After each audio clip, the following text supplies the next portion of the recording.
Perkenalkan, saya Catherine Jeta Simanjuntak dengan NIM 230511211. Di sini saya membuat video untuk memenuhi tugas mata kuliah etika profesi. Di sini saya akan membahas quality assurance. Sebelum mengetahui quality assurance lebih lanjut, perlu untuk mengetahui apa itu quality assurance. QA adalah upaya sistematis untuk menjamin dan meningkatkan mutu penyelenggara pendidikan, khususnya pada pembelajaran jarak jauh dan daring. QA dalam pendidikan tidak hanya untuk memenuhi standar minimum, tetapi juga memberikan kepercayaan publik bahwa sistem pembelajaran yang dilakukan kredibel dan efektif.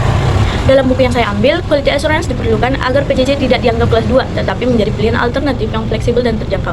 QA muncul karena beberapa perubahan besar dalam pendidikan. Contohnya, 1. Meningkatnya jumlah peserta didik dan mobilitas antar negara, yang artinya butuh standar mutu yang jelas. Yang kedua, munculnya model baru pembelajaran seperti blended learning dan massive open online course. Yang ketiga, pertumbuhan penyelenggara pendidikan swasta yang memerlukan regulasi mutu. Yang keempat, perguruan tinggi semakin otonom tetapi harus accountable. Yang kelima, transformasi menuju masyarakat berbasis pengetahuan. Tujuan QA dalam pendidikan memiliki dua tujuan utama. 1. Meyakinkan publik dan pemangku kepentingan bahwa input, proses, dan output pendidikan memenuhi standar mutu minimum, yang artinya accountability.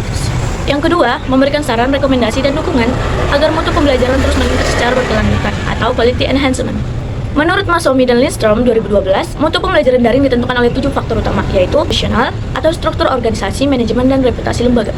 Yang kedua, teknologi sebagai infrastruktur pembelajaran, aksesibilitas, dan keberfungsian platform digital.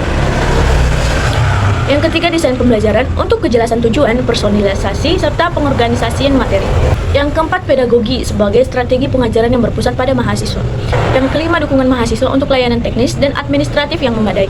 Yang keenam, dukungan dosen sebagai pelatihan teknis dan pedagogis untuk pengajar.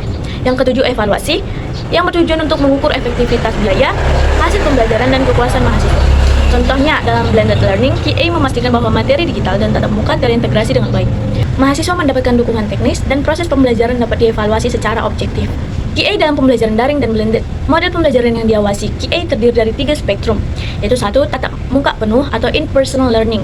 Yang kedua, blended learning atau kombinasi tatap muka dan daring. Yang ketiga, fully online learning, semua kegiatan melalui internet. QA memastikan bahwa setiap model memiliki standar mutu yang sesuai, misalnya kesiapan infrastruktur, kompetensi pengajar, dan interaksi antar peserta. Dalam buku menjelaskan beberapa standar yang digunakan secara nasional maupun internasional sebagai standar QA dalam pendidikan. 1. SNPT, Standar Nasional Pendidikan Tinggi atau Standar Mutu Nasional di Indonesia. BAN PT, Badan Akreditasi Perguruan Tinggi.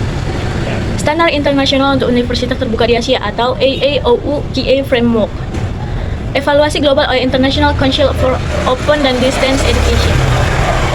Siklus QA yang diterapkan universitas terbuka disebut Simintas, yang terdiri dari 1. Perencanaan mutu, 2. Pelaksanaan, 3. Evaluasi, 4. Peningkatan berkelanjutan. Dengan tujuan memastikan QA bukan sekadar evaluasi akhir, tetapi proses yang terus berulang untuk meningkatkan mutu PJ. Dalam jurnal yang saya baca, yang berjudul Peran Penting Software Quality Assurance dalam Pengembangan Aplikasi, membahas QA dalam konteks pengembangan perangkat lunak atau Software Quality Assurance, atau bisa disingkat SQA. Menurut jurnal, SQA adalah serangkaian proses yang dirancang untuk memastikan perangkat lunak yang dikembangkan memenuhi standar kualitas yang ditentukan, mulai dari tahap pentingnya SQA. Pentingnya SQA menjamin aplikasi bebas bug sebelum dirilis. Yang kedua, mengurangi biaya perbaikan karena kesalahan ditemukan sejak tahap awal.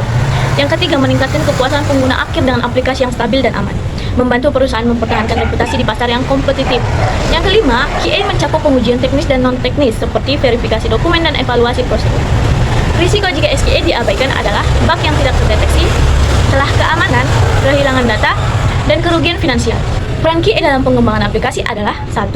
QA paling penting untuk menjamin kualitas aplikasi sebelum dirilis dan mendeteksi bug sejak tahap awal pengembangan.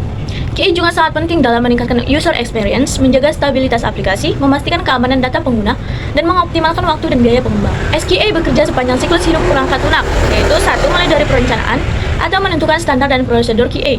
Yang kedua, desain sistem. QA memastikan desain sesuai kebutuhan dan standar.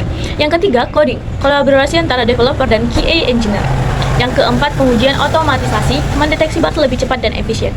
Yang kelima, evaluasi akhir untuk memastikan aplikasi siap dirilis. Yang keenam, pemeliharaan untuk menjaga kualitas setelah aplikasi digunakan. Jurnal menekankan bahwa otomatisasi QA sangat penting untuk efisiensi meskipun memerlukan biaya awal yang tinggi. QA yang efektif memerlukan kolaborasi erat antara 1. Tim QA yang berfokus pada pengujian, standar, dan dokumentasi mutu. Yang kedua, tim developer yang berfokus pada inovasi dan fitur aplikasi. Dengan kolaborasi, kesalahan dapat dicegah lebih awal dan produk akhir lebih berkualitas. Jadi kesimpulan akhir adalah QA adalah proses strategis untuk menjamin mutu, baik dalam pendidikan maupun pengembangan perangkat lunak. Dalam pendidikan, QA memastikan pembelajaran jarak jauh dan daring dilakukan dengan standar tinggi sehingga hasil belajar berkualitas dan kredibel. Dalam software, QA mencegah bug, meningkatkan pengalaman pengguna, serta menjaga keamanan stabilitas aplikasi. QA yang baik memerlukan siklus kelanjutan dan kolaborasi antar pihak. Baik di pendidikan maupun software, QA adalah investasi jangka panjang untuk kepercayaan publik dan keberhasilan organisasi. Berikut pembahasan QA atau Quality Assurance dalam software maupun dalam pendidikan. Saya Catherine Jera Sumaituntak.